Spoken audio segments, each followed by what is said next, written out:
I have a question for you today. Are you tired of politics? I'm curious to hear what your answer is. So, let's start the program.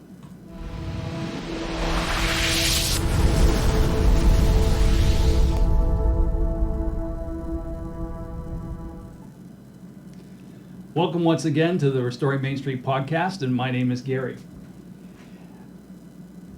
Politics. Are you sick of it yet? You know, it was not that long ago that I remember having a bit of a respite from politics, and it wasn't part of the everyday. I am brushing away the cobwebs to remember all of that, and I'm sure most of you feel the same way.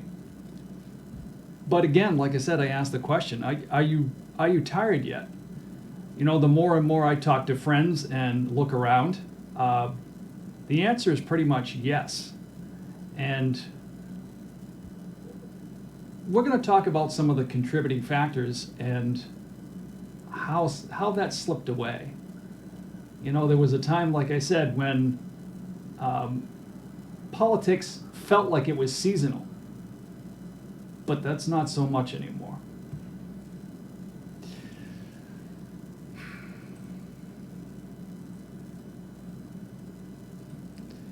So what changed? A 24-hour news cycle. That, to me, didn't exactly help things. We were constantly bombarded now with the politicization of absolutely everything. Politics has creeped into every single sector of our lives. And no wonder you're tired. I'm tired. So what do we do about this? How can we stop it? How can we get back to feeling maybe a little bit normal again and not having politics seem to rule our lives or, like I said, creep into every single sector of our lives? Well, I think I have a couple of ideas, but it's certainly going to take your participation, and we all need to work at this. But, you know, where do we start? Where are some of the areas that we can take a look at and call out and try to talk about, question, and piece together how this all started, besides the 24-hour news cycle? Well, like I said, it's creeped into every single part of our lives. So why don't we start by trying to request, push, and maybe get a little ornery about getting it out of certain parts of our lives. How about we get the woke political agenda, that's good English, agenda out of our sports and entertainment. You know, you need to sleep. We all need to sleep. Why do you do that? Well, you're supposed to be letting the mind shut down. The body goes into, hopefully, a deep REM sleep, although I can't remember the last time that's happened for me. And you physically become repaired. The body does repair work as you rest, giving it time to do so. But during sleep, if your mind is quiet and at ease, you get a break. You get a respite from all of this. You know, politics and the cares of the day hopefully are not something that creeps into your evenings or your night when you close your eyes. But more and more cases, like I said, due to the 24-hour news cycle, due to social media that just keeps throwing this at us, it's always there. So if we could maybe get the wokeness and political out of those areas that we're supposed to use during our waking hours too. Sports was supposed to be a place where you could go just like sleep and forget about things. You could concentrate on, your team, the players. You could concentrate on the excellence that you're watching as far as athletic competition. And you could root for something. You could be part of something that would cause you, great joy and sometimes angst, but at least most of the cares of the day went away. And, we got a lot out of that when it was pure, and we get a lot of camaraderie out of it as well. You felt like you were part of a group, and we all feel like we want to belong. And that was one way socially that you could certainly belong, by wearing your colors, and just enjoying baseball, football, any of those things.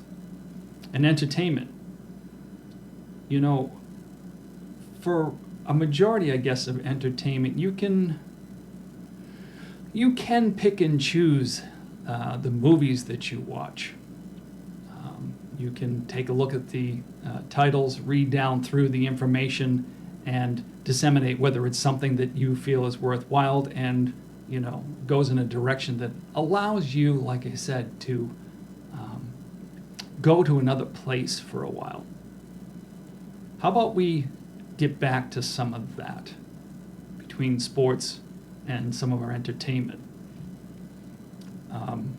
Like I said, unfortunately, politics seems to have permeated everything, including just putting blame where it's supposed to go. And what do I mean by that? Well, how about we stop demonizing the masses, politicizing the masses due to the actions of a few? And what am I talking about? I'm talking about January 6th again. That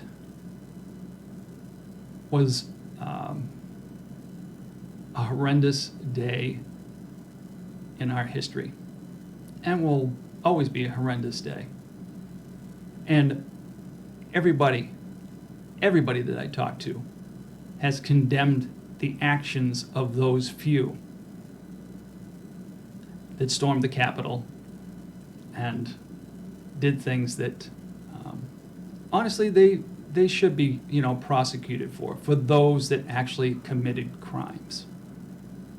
But right now we're politicizing that too. They're using that to bash the masses. They're talking in a collective manner about Trump supporters, all of them, and they're trying to paint a picture, a political picture, that everyone that supported Trump or was there marching that day was a radical, was a terrorist. That's not true.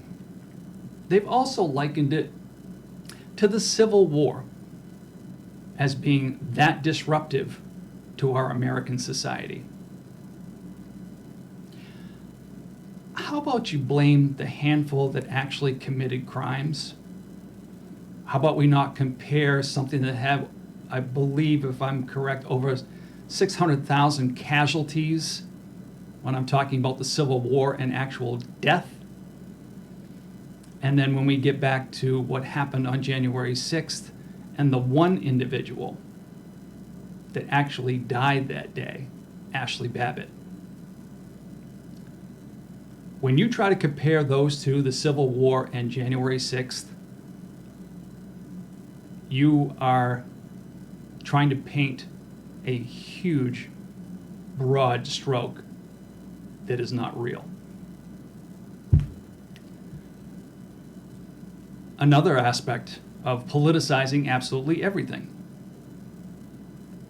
How about we stop using politics to politicize a virus? How about we stop using politics, like I said, to demonize people, COVID-19, and using that to weaponize individuals, or not weaponize, that's the wrong word, segregate people. We're politicizing that, and we're continuing, or I say we, it's not we, it's people with an agenda out there that are looking to further divide this country. And like I said, social media and even news alerts can play games when it comes to division using this virus and politicizing it. I want to show you an alert I got on my phone today from one of the local television stations here in my state of New Hampshire. And you can see the headline: "Are your neighbors vaccinated? Vaccination rates vary widely across New Hampshire." Okay.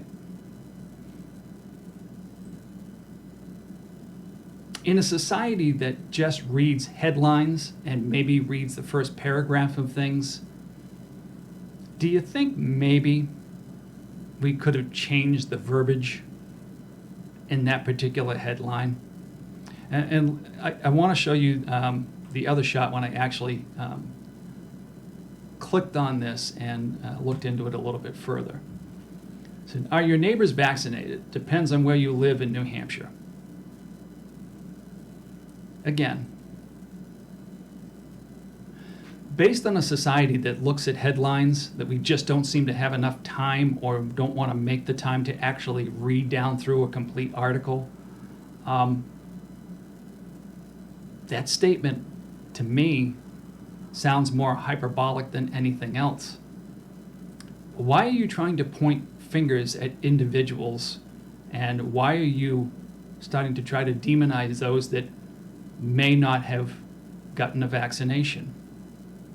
The same thing holds true with what they're trying to do with January 6th. How about we just look at individuals as far as the vaccine goes, instead of pointing out a hyperbolic statement like that, putting that as your headline. And granted, let me be fair about the article. The article just points out what the percentages are in the states, in the state of New Hampshire, the different counties, and what percentage of the population is actually vaccinated. And it also points out a few percentages that may be skewed because of different things. So the article itself, I guess, gets to the point, but for me, it's more of the headline. You're trying to politicize this and make two classes of citizens in this country, further division, politics over something that was supposed to be a medical concern, a viral concern, something that you're talking about the health and well-being of people. Why would you put a statement on there that, to me, I just picture people reading that and then heads turning and looking next door to the folks that live next to you and planting this seed?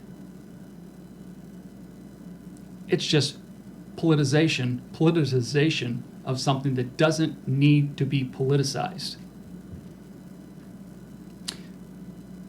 Another aspect of the same COVID-19 situation and politicizing things.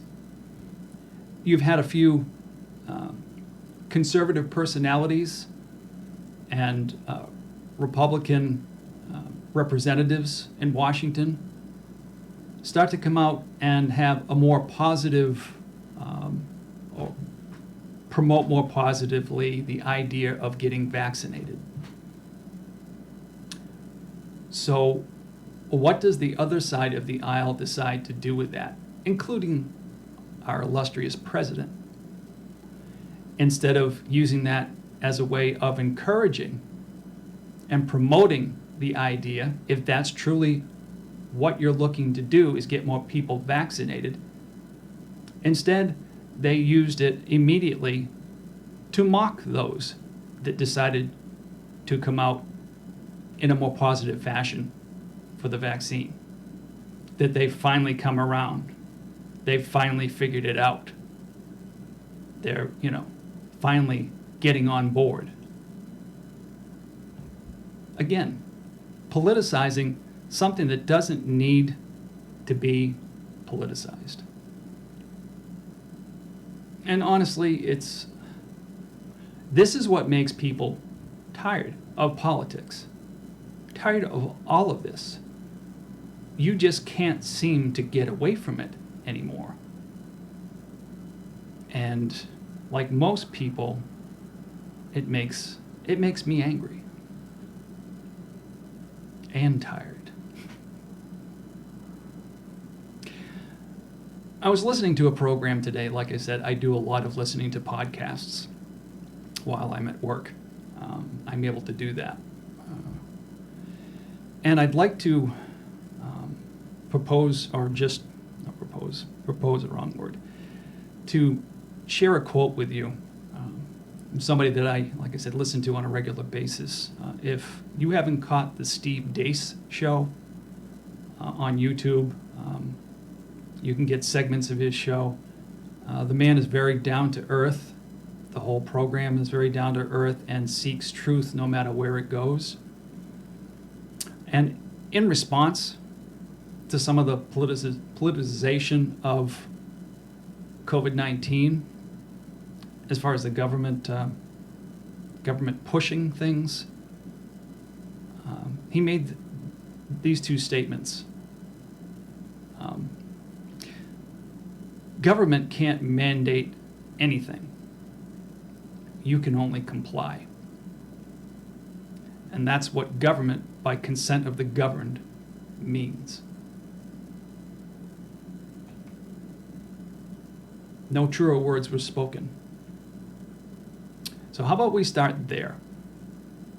How about we start there as far as pushing back on politics and politicizing things that should not be politicized? And why do we continue to do these things? Or why do certain groups continue to do these things? Well, it's something I've spoke about before. If we're fighting amongst ourselves about everything, because absolutely everything has been politicized, we have no way of escaping it, well, you basically sow the seeds of division and grow the propaganda of hate. And if you're talking about, they talk about hate groups, starting to wonder if politicians and their agenda shouldn't be considered more of a hate group.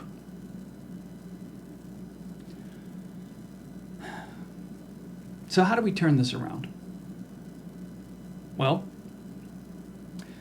my suggestion, like I said, when I'm talking about sleep and trying to get that rest, that recuperative part of what your body needs, and talking about getting back to basic sports and getting all the rest of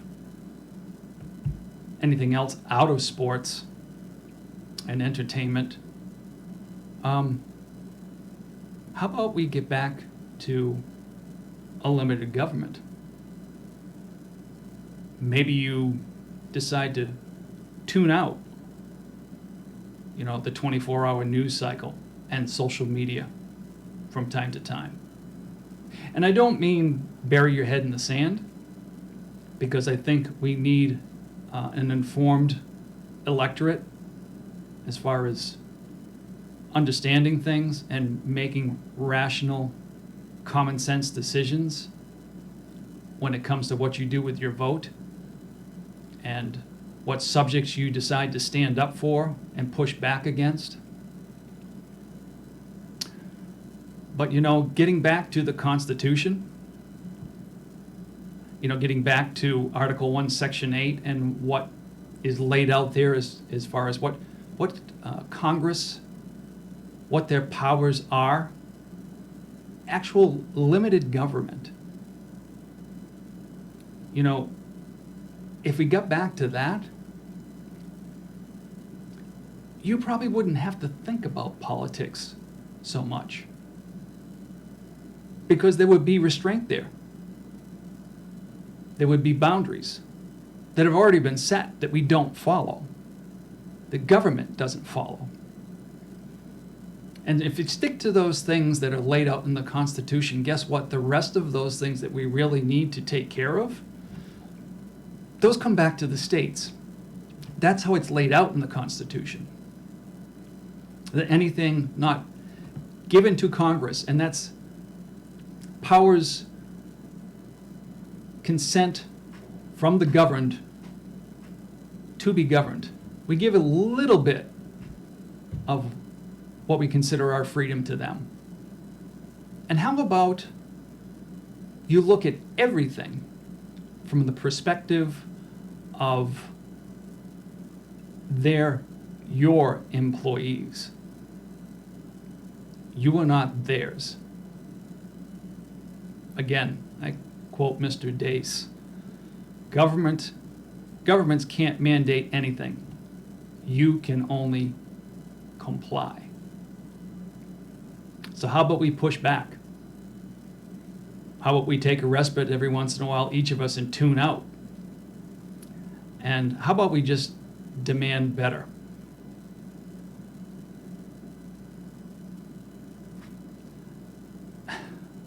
I'm tired. And I fully believe that you are too.